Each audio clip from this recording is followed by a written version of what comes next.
नमस्कार मित्रांनो, आज आपण पाहणार आहोत टॉप हायब्रिड फंड 2025 मधले टॉप हायब्रिड फंड। जसं की आपणास माहित आहे, म्युच्युअल फंडमध्ये इक्विटीमध्ये जास्त रिस्क असते आणि रिटर्न पण जास्तच असतात। तसेच डेटमध्ये कमी रिस्क असते आणि कमी रिटर्न असतात, परंतु ह्या दोन्हीमध्ये मॉडरेट म्हणतो आपण फंड त्यांना। मग कोणाला जास्त रिटर्न पण नको आहे, जास्त रिस्क पण नको आणि कमी रिटर्न पण नको आहे आणि कमी रिस्क पण नको आहे। त्याप्रमाणे जो मॉडरेट इन्व्हेस्टर असतो त्याला जास्त ॲव्हरेज रिटर्न आणि ॲव्हरेज रिस्क पाहिजे असेल असे इन्व्हेस्टर 2025 मध्ये त्या इन्व्हेस्टरने कुठे म्युच्युअल फंडमध्ये कोणत्या SIP मध्ये गुंतवणूक करावी हे आपण आज पाहणार आहोत। आणि त्याच मॉडरेटर इन्व्हेस्टर फंडलाच म्हणतो आपण हायब्रिड फंड। तर 2025 मध्ये हायब्रिड फंड आपल्याला कुठल्या प्रकारचे आहेत आणि टॉप कुठले आहेत हे आपण थोडेसे जाणून घेणार आहोत। तर पहिला आहे, पाहू शकताय, पहिला आपण ICICI Prudential multi asset fund आहे। हा ICICI Prudential fund real estate, equity, fixed income आणि कमोडिटीमध्ये पैसे लावतात। हा फंड 2002 मध्ये चालू झालेला आहे। तेव्हापासून ह्या फंडने जवळजवळ 22% CAGR रिटर्न इन्व्हेस्टरला दिलेला आहे मित्रांनो। तर ह्याचं AUM म्हणजे ह्याचं कॅपिटल किती आहे, तर ह्याचं कॅपिटल आहे 52,000 कोटी रुपये।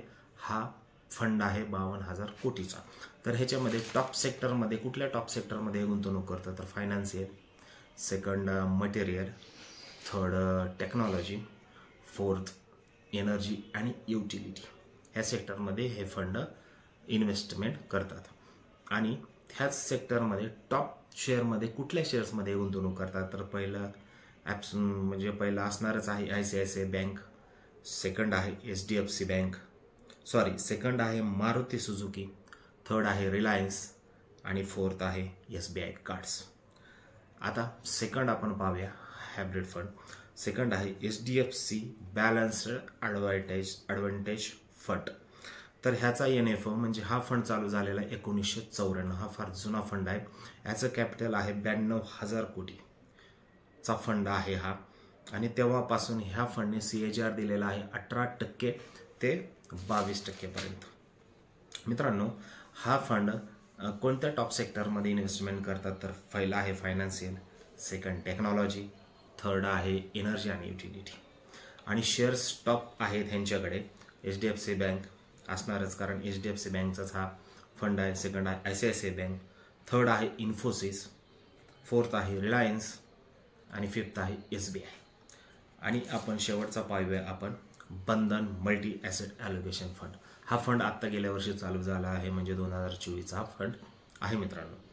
तर नवीन असल्यामुळे ह्याचा काय डेटा जास्त नाही आहे, परंतु त्याचं कॅपिटल आहे 1,760 कोटी रुपये हाचा फंड आहे हा। तर ह्याचे CAGR म्हणजे गेल्या वर्षीपासून जवळजवळ 12% CAGR तरी पण दिलेला आहे। आणि नवीन फंड नवीन SIP करण्यासाठी जबरदस्त दिसून येत आहे। तर टॉप सेक्टर कुठले आहेत, ह्याचे फायनान्शियल स्टॉकमध्ये गुंतवणूक करतात, टेक्नॉलॉजी सेंटरमध्ये गुंतवणूक करतात, ह्याचं कंझ्युमरमध्ये गुंतवणूक करतात हे। आणि टॉप होल्डिंग यांच्याकडे शेअर्स आहेत, रिलायन्स आहे, HDFC बँक आहे, इन्फोसिस आहे आणि ॲक्सिस बँक आहे। तर आपल्याला कुठल्या सेक्टर आवडलेला आहे, कुठला फंड आवडलेला आहे ते आपण पाहू तुम्ही पहा आणि गुंतवणूक करायला लवकरात सुरुवात करा। तर अशाच मराठीतून शेअर बाजाराचे फंड्स तुम्हाला पाहिजे असतील तर नक्कीच मला सबस्क्राईब करा, लाईक करा। हॅपी इन्व्हेस्टिंग मित्रांनो, थँक्यू।